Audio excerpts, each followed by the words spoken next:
Okay, awitin po natin. Ready, sing. I hear the Savior say, Thy strength indeed is small. Child of weakness, watch and pray. Find in me thine all in all. Jesus paid it all to Him I owe. Sin had left a crimson stain, He was it white as snow. Lord, now indeed I find Thy power and Thine alone can change the leper's spots and melt the heart of stone. Jesus paid it all to Him I owe. Sin had left a crimson stain, He washed it white as snow. Third stanza. For nothing good have I, whereby Thy grace to claim.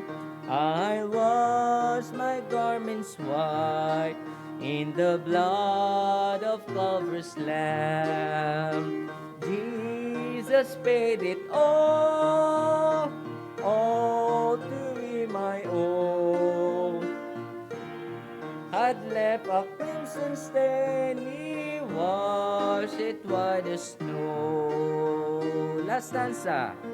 And when before the throne I stand in Him complete, Jesus died my soul to save, my lips shall still repeat, Jesus paid it all to Him I owe. Sin had left a crimson stain, He washed it white as snow.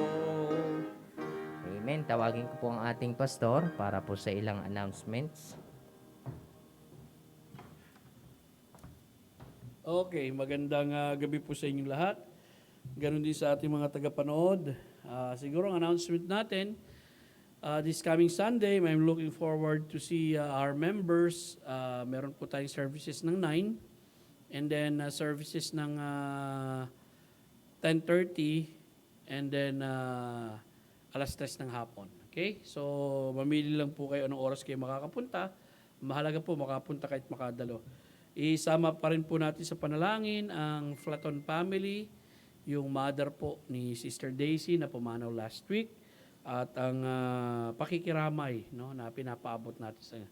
Sama nyo rin sa panalangin si Sister Agnes, nagre-request ng prayer dahil may chest pain siya. At si Melinda rin dahil kanina ay natumba, no? Nasugatan siya sa kamay, ganun din sa balikat, buti hindi tumama ang kanyang ulo sa hagdan. So, salamat sa Panginoon sa bagay na yan. Just pray for her. Mukhang parang may parte lang ng katawan na nabugbog ng pagbagsak niya kanina. So, continue to pray that the Lord will continue to bless our country with better days ahead as far as yung tinatawag nating pagluwang ng ating bansa pagdating sa tinatawag nating COVID, no? COVID quarantine at higit din na mas marami ng miyembro natin ang masaksakan para magkaroon tayo ng herd immunity, mas magiging mabuti po yun. So far, yun lamang po ang natatandaan kong announcement.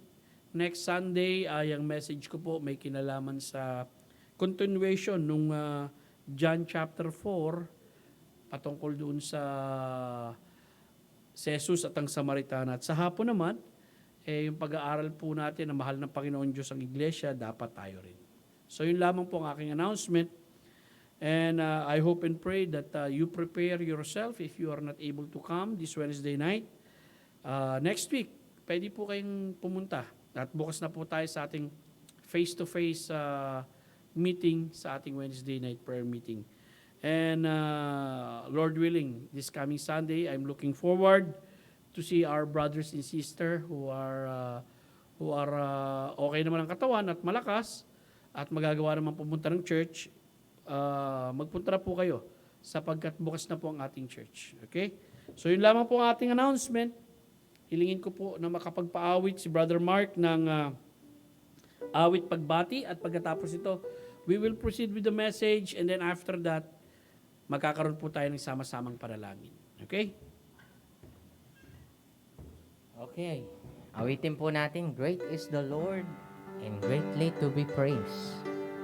Tayo po tayong muli. Okay, awitin po natin. Ready, sing. Great is the Lord and greatly to be praised in the city of our God, in the mountain of His holiness, beautiful for situation, the joy of the whole earth is Mount Zion on the sides of the north, the city of the great King.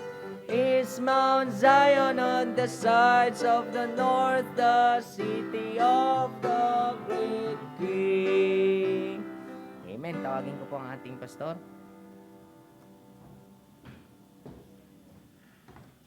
Okay, maupo na po tayong lahat at marami pong salamat sa gabi pong itong pagtitipon natin. Sa gabi pong ito, itutuloy po natin ang ikalawang bahagi ng talinhaga ng kaibigan sa hating gabi.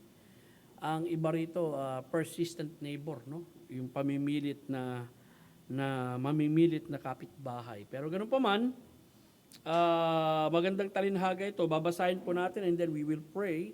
Ito po yung nasa Lucas 11:1 hanggang 11. Basahin po natin and then after that, we will pray. Magandang tumayo po tayo lahat, no? Basahin natin ang salita, mga kapatid. Tumingin na lang ko kayo rito, no? Okay, are we ready to read? Okay. Nangyari na si Jesus ay nananalangin sa isang dako. Nang siya ay makatapos, isa sa kanyang mga alagad ay nagsabi, Panginoon, turuan mo kaming manalangin tulad ng pagturo ni Juan sa kanyang mga alagad. Verse 2.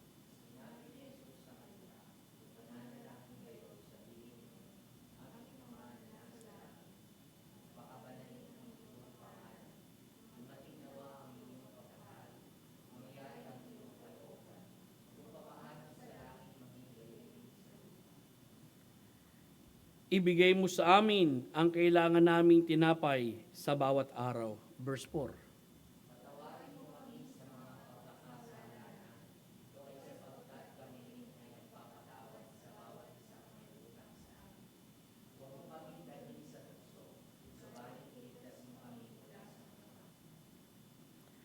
Sinabi niya sa kanila, sino sa inyo ang may kaibigan at pupuntahan siya sa hating gabi? At sasabihin sa kanya, kaibigan, pahiramin mo ko ng 3 tinapay.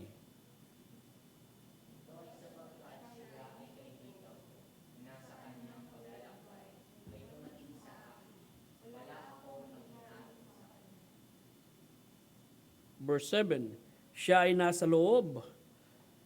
Siya na nasa loob ay sasagot at sasabihin, huwag mo akong gambalain, nakapinid na ang pinto. At kami ng aking mga anak ay natutulog na, hindi na ako makababangon upang magbigay sa iyo. Verse 8.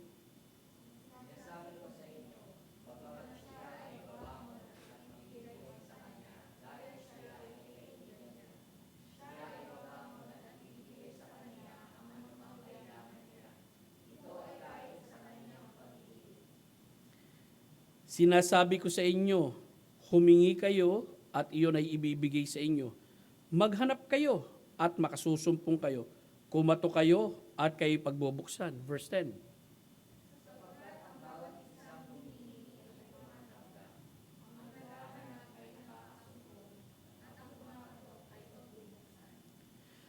Sinong ama sa inyo ang magbibigay ng bato sa anak na humihingi ng tinapay? Kung humingi ng isda, ang ibibigay ba niya sa kanya ay ahas sa halip na isda? Verse 12.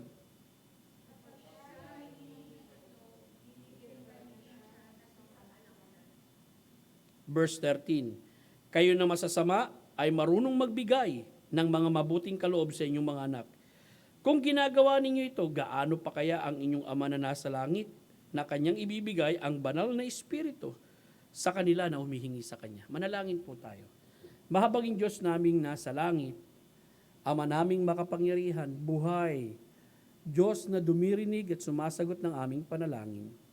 Marami pong salamat sa gabing ito na mayroong pangangaral ng salita ng Diyos, may pagtitipon at sama-samang pananalangin ng iyong mga anak.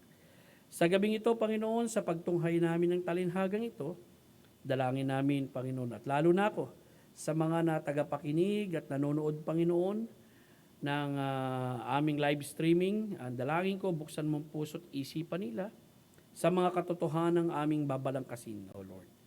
Ikaw nawa ang maluwalhati namin, Ama, sa ngalan ng iyong anak na si Jesus, na aming manunubos at tagapagligtas. At puspusin mo ko na iyong lingkod, maging ang tagapakinig, Panginoon, ng iyong banal na espiritu at paglinawin mo ang kanilang mga isipan at puso upang maintindihan nila kung papaano naming lahat mailalapat sa aming pang-araw-araw na pamumuhay ang mga ginintuang aral mo sa amin. Salamat po, O Diyos, sa ngalan ni Kristo Jesus.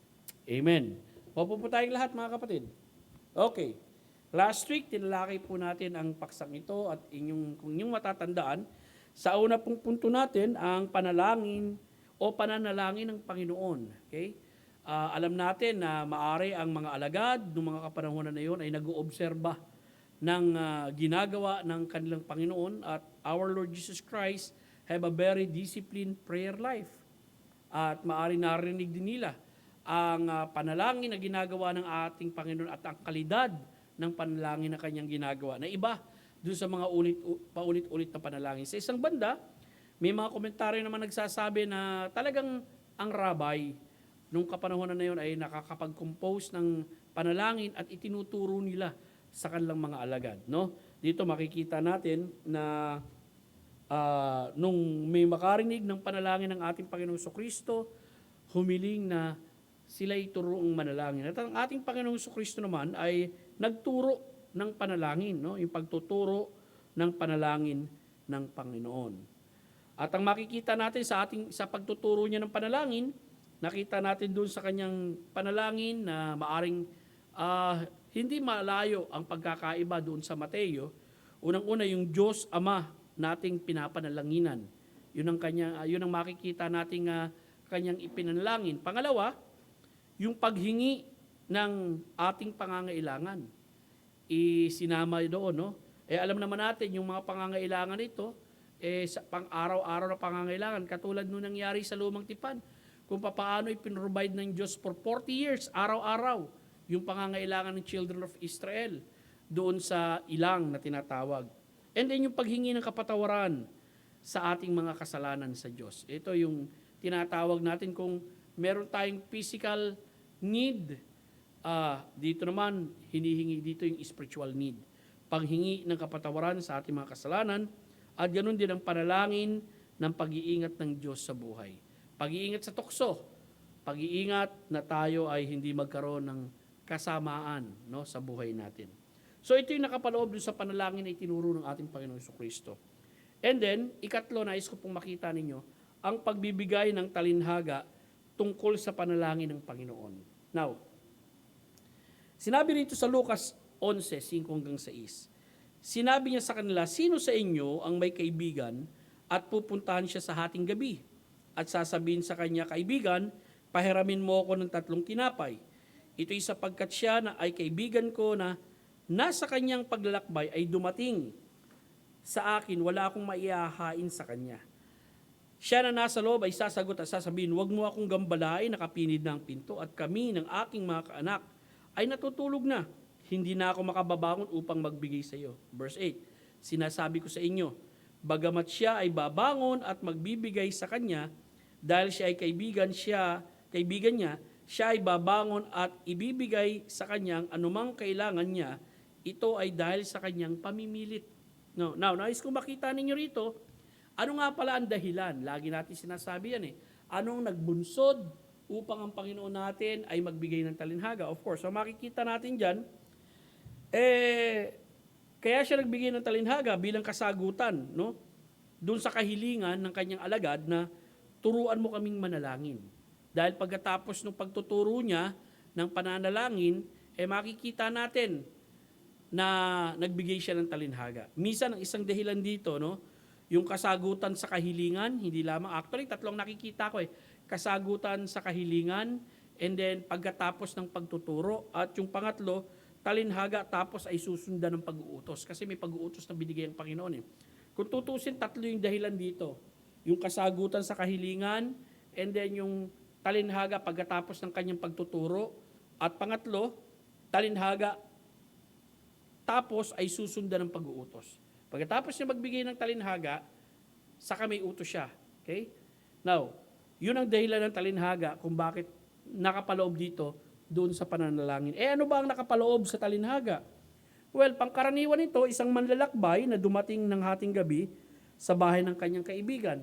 At bali yan, nabanggit ko sa inyo, no, na may mga komentarista rin kasi na sinasabi na kaya sila sa gabi naglalakbay kasi mainit sa araw. No? Kung mapapansin nyo yung wise men, di ba? Gabi sila naglakbay, kaya nga nila nakita yung bituin eh.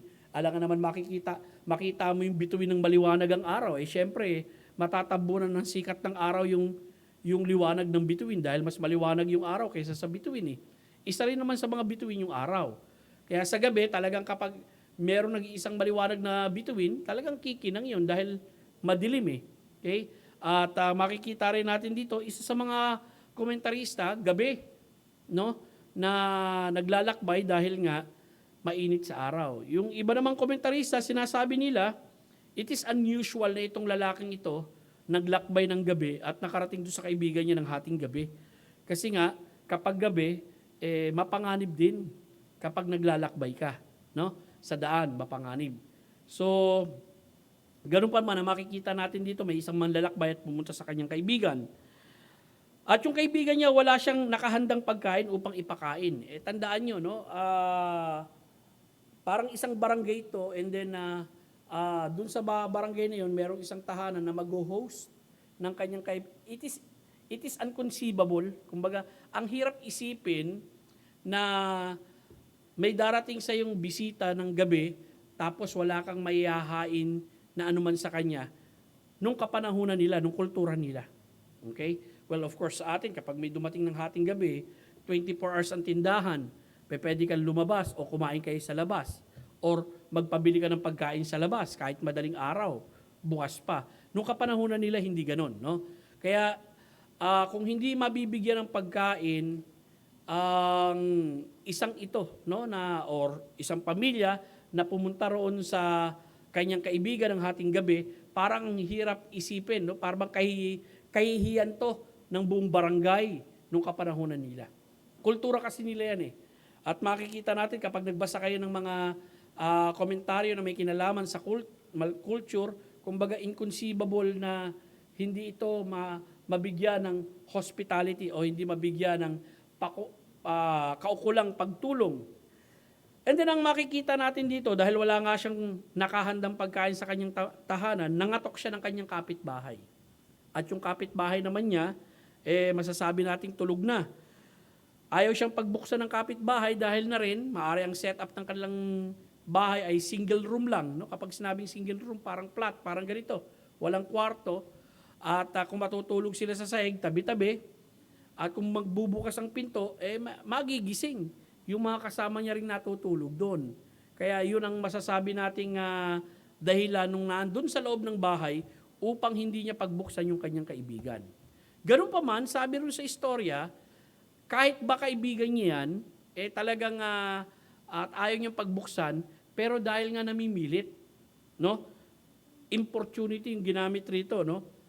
Hindi tumigil sa kanyang walang hiya-hiya, hindi walang hiya, walang hiya-hiyang aksyon hanggang di niya nakakamit ang hinihingi niya.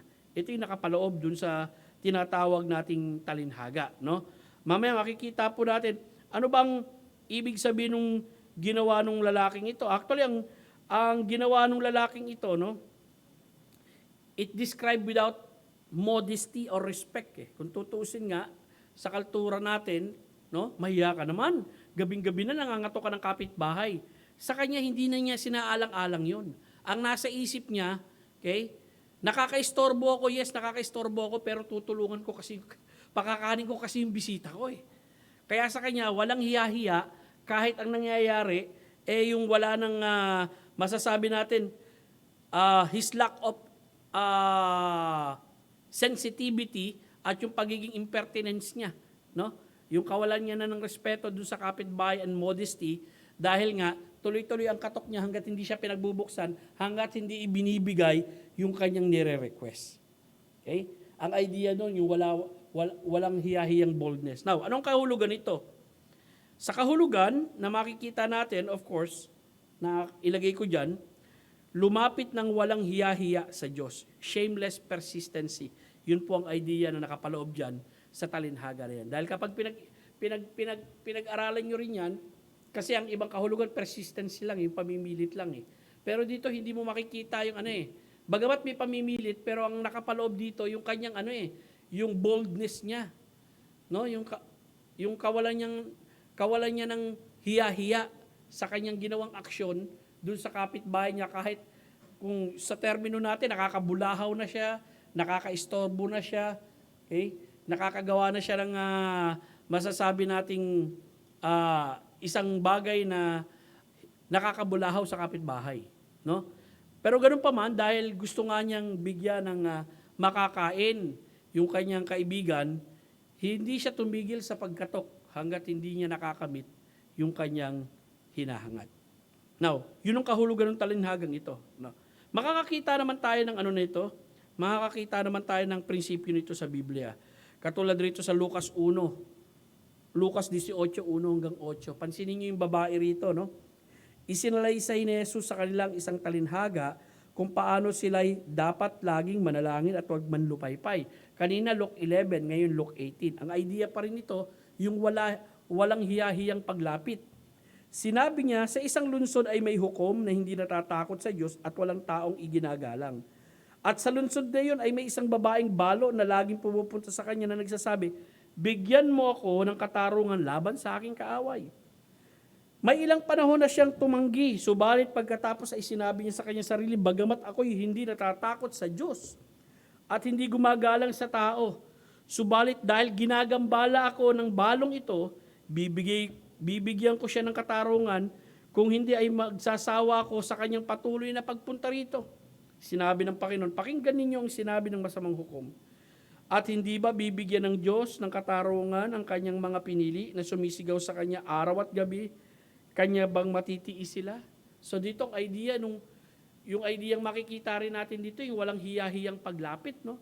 At ang pangit kasing gamitin yung term na nakulitan eh. Nakulitan dito, no? Kaya ibinigay sa kanya. Ganun pa man, ang idea pa rin dito, yung boldness.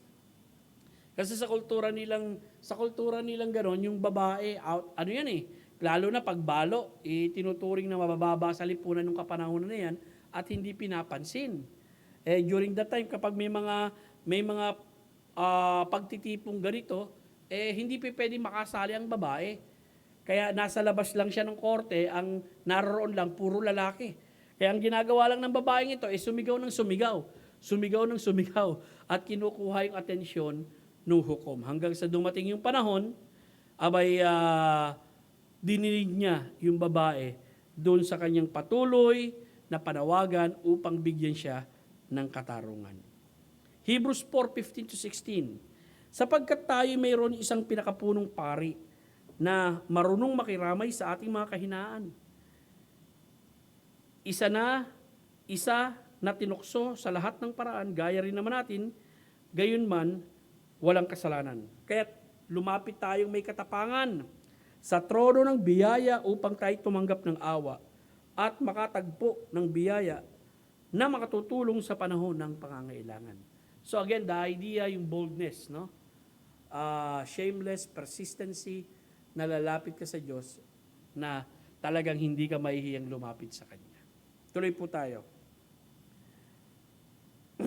Next slide, number 4. Pinag-utos ng Panginoon. Pagkatapos po ng talinhaga, may pinag-utos ang Panginoon eh.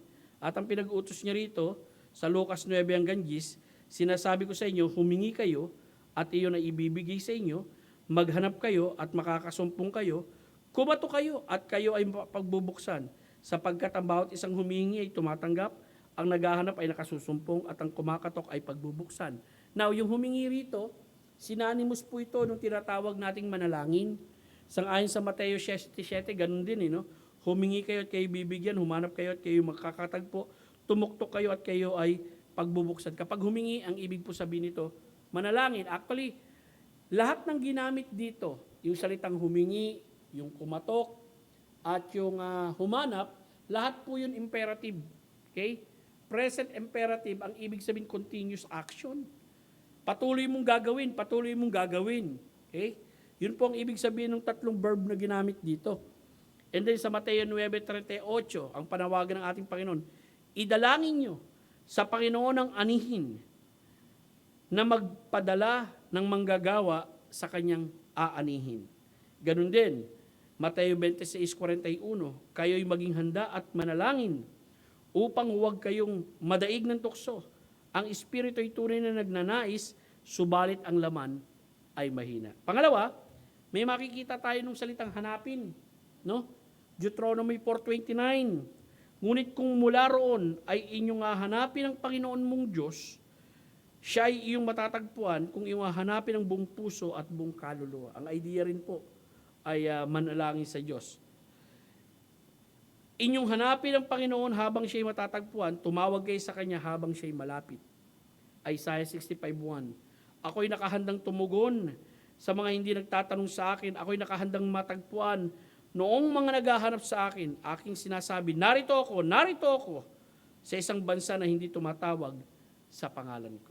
Mga kaibigan, ang idea rin po nito ay persisting in prayer. Kumatok, humingi kayo at kayo bibigyan, humanap kayo at kayo makatatagpo, tumuktok kayo at kayo pagbubuksan, sapagkat ang bawat humihingi, tumatanggap at ang humahanap ay nakakatagpo at ang tumutuktok ay pinagbubuksan. So makikita natin, may degrees dito, no? May degree. May degree ng tagal. Humingi, bibigyan. Sandali lang yon. Humanap, sometimes pag naganap ka, it takes time eh. Okay? Pangatlo, tumuktok, ganun din. Minsan yung tumutuktok ka sa bahay, it takes time also. Dahil hindi ka pa pinagbubuksan doon sa bahay ninyo. Lalo-lalo na siguro kung naka-earphone, no? Yung mga tao sa bahay, lahat naka-earphone. Tapos ikaw nasa labas, tuktok ka ng tuktok, hindi ka makarinig. Kasi mga naka-earphone lahat. Now, nais kong makita ninyo, na makikita nyo rito yung bahagdan ng pananalangin, that there's intensity na unti-unti. 1 Thessalonians 5:17, again, panawagan sa pananalangin, manalangin kayong walang patid. So lahat po ito na makikita ninyo sa mga talata ay pawang mga verb, pandiwa po, continuous action ang ginamit po rito. It is a command, imperative na inuutusan tayong manalangin. Kaya mga kapatid, napakahalaga sa mga mananampalataya, lalo na sa buhay ng iglesia ang mananalangin. At kaya nga lagi ko kayong hinihimok, maging yung mga tagapanood natin, wag ho kayong makakalimot manalangin sapagkat yan po ay isa sa mga katangian ng buhay Kristiyano, yung nananalangin. Kung hindi ka nananalangin, kanino ka tumatawag? Di ba? Bakit hindi ka nananalangin dun sa Diyos kung ikay anak ng Diyos? Now, pasok po tayo sa panglima. Yung pagkukumpara at pagtatapos ng pangungusap ng Panginoon. Bakit? Kasi may makikita tayo rito eh. Pansinin nyo sa Luke 11 and 12. Sinong ama sa inyo ang magbibigay ng bato sa anak na humihingi ng tinapay? Kung humihingi ng isda, ang ibibigay ba niya sa kanya ay ahas sa halip na isda? Kapag siya'y humihingi ng itlog, bibigyan ba niya siya ng isang alakdan? Kayong masasama ay marunong magbigay ng mga mabubuting kaloob sa inyong mga anak.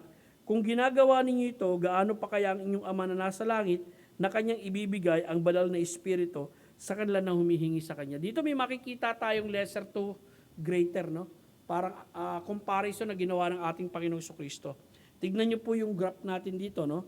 Pansinin niyo yung binanggit ditong isda at saka yung itlog, ito yung pangkaraniwang kinakain nila na kailangan nung kapanahunan na yun, yung ahas at alakdan, ito rin yung masasabi nating mga hazard, no? Mga delikado nung kapanahunan nila.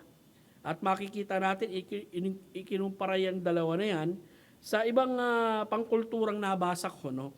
Na may mga uri ng isda na mukhang ahas ang dating, hindi naman tayo bibigyan ng Diyos ng isda, yung pala, ahas yun.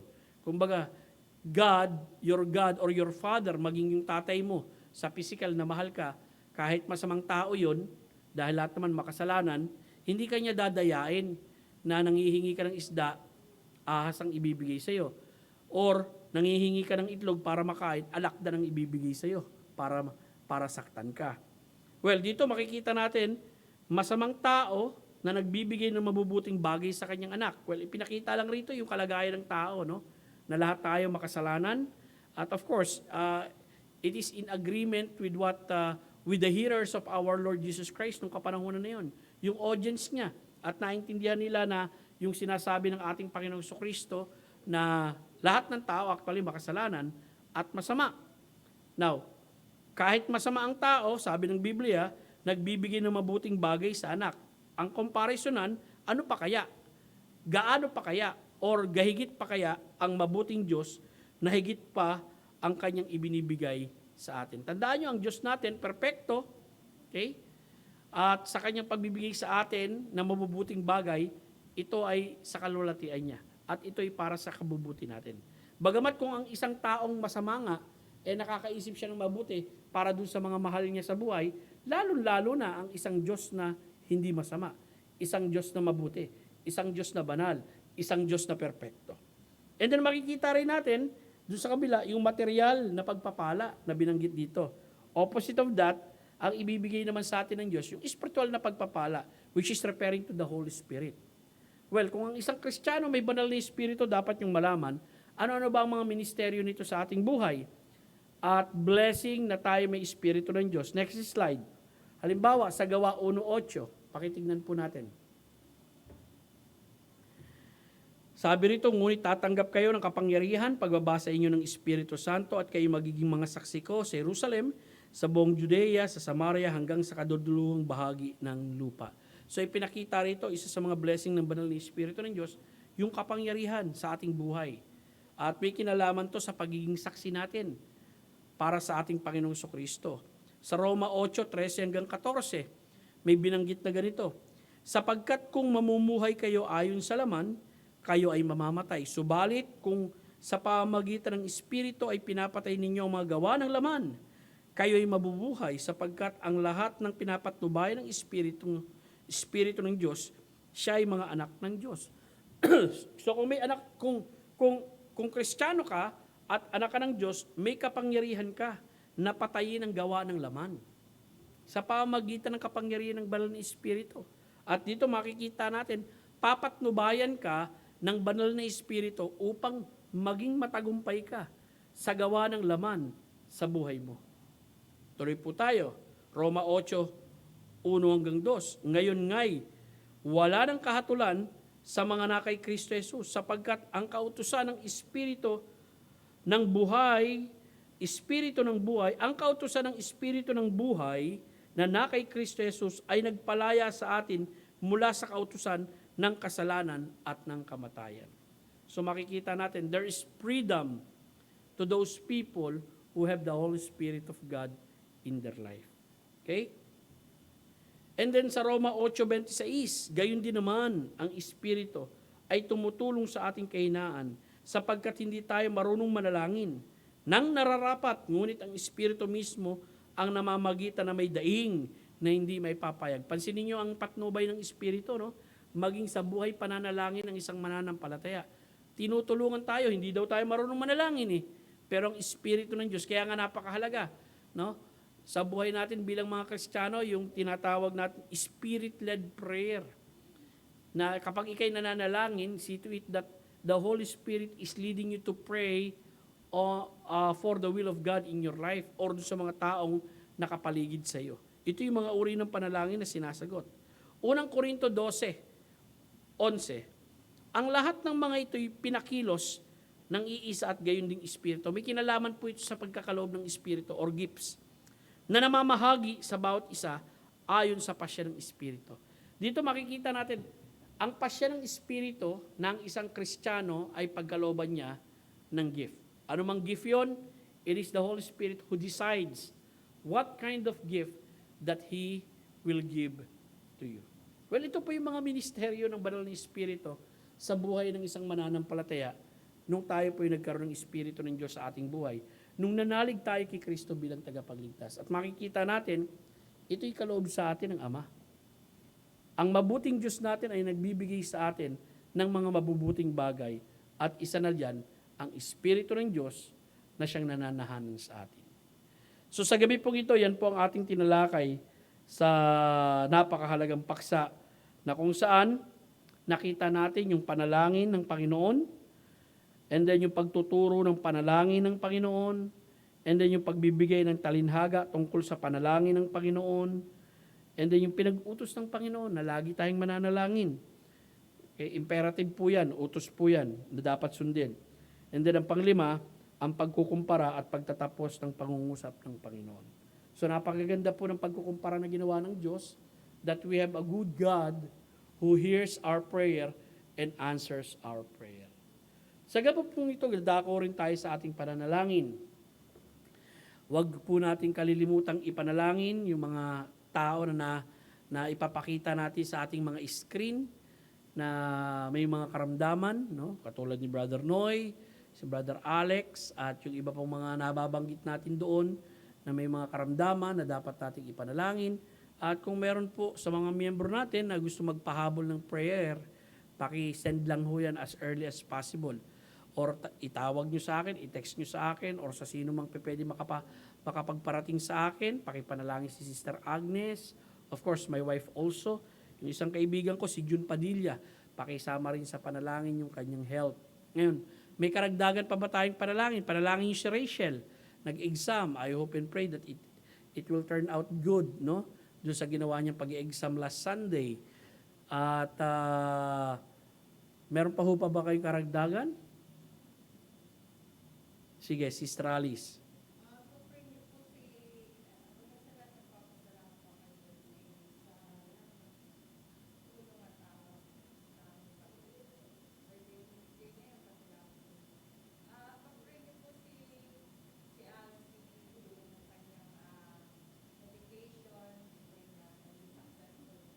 Okay, si Alcy, yung panganay na anak ni Sister Alex, no? Na makapagbakasyon. Pagpapagamot niya. Okay, may health issues ba siya? So pagpapagamot niya, pag-pray natin si Alcy. Okay, yung anak ni Ate Alice, yung panganay. And also, of course, yung mga anak din ni Ate Alice, sila Jay, at sino yung isa pa? Si Ronald, yan, pakipanalangin yung mga yan. Si Jess, at I hope makita ko rin sila sa church, no? Sino pa? Sino pa pagpe-pray natin? Wala na? Wala na kayong karagdagan pa? Sige, I hope all of us here are continue receiving God's blessing, no? Sa ating mga buhay panalangin. So ang gagawin po natin, magbigay tayo ng ilang minuto sa pananalangin, and then babalik po ako rito, and then we will close our service tonight. And yung mga kahilingan kanina, idadagdag na rin po natin sa panalangin. Sige po, maglaan na tayo ng oras para manalangin.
mag-pray po tayo.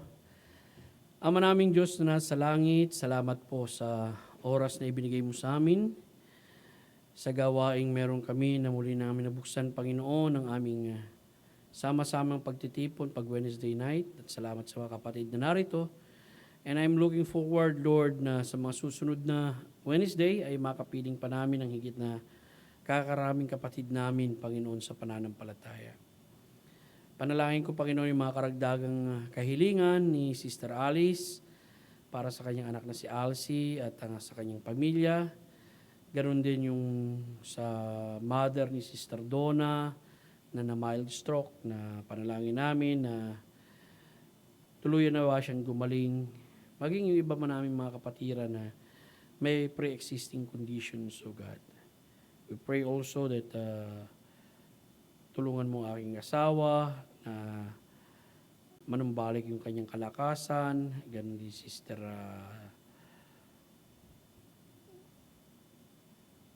Jennifer, Panginoon. Ang panalangin ko na bigyan mo siya ng kagalingan sa kanyang chest pain. Panalangin ko rin po, Panginoon, na tulungan mo si Brother Jun Padilla, na aking kapatid sa pananampalataya, na health issue rin, Lord. May mga karamdaman kaming physical, Panginoon, pero alam namin na kaya mong magpagaling sang-ayon sa iyong kalooban. Higit sa lahat, panalangin ko ang kalakasang espiritual ng mga kapatid, ang kanilang paglago sa pananampalataya, ang pagiging mga matatag nila sa gitna ng pagsubok, ang wag silang makakalimot, Panginoon, na magpatuloy sa kanilang pananambahan, sa kanilang pamumuhay Kristiyano. Harapin nilang may katapangan at may karunungan mula sa Diyos ang mga dumadating na mga unos sa kanilang buhay. Ganon din, sa pagpasok ng bagyo ngayong June, ay tulungan mo po kami na maging handa at maingat at pagkalooban mo kami ng karunungan para makaiwas kami sa anumang karamdaman at kalamidad at pagkalugi ng mga pagkasira ng aming mga gamit. Salamat po sa oras na ito, O Lord. Ingatan mo kami sa aming pag-iwahiwalay. Salamat po sa gabing ito na nagkatipon kami sa ngalan ni Kristo Jesus. Amen. Magandang gabi po sa inyo lahat. At salamat po. Kita-kita na lang po tayo muli this coming Sunday. Ganon din po sa inyo. Magandang gabi.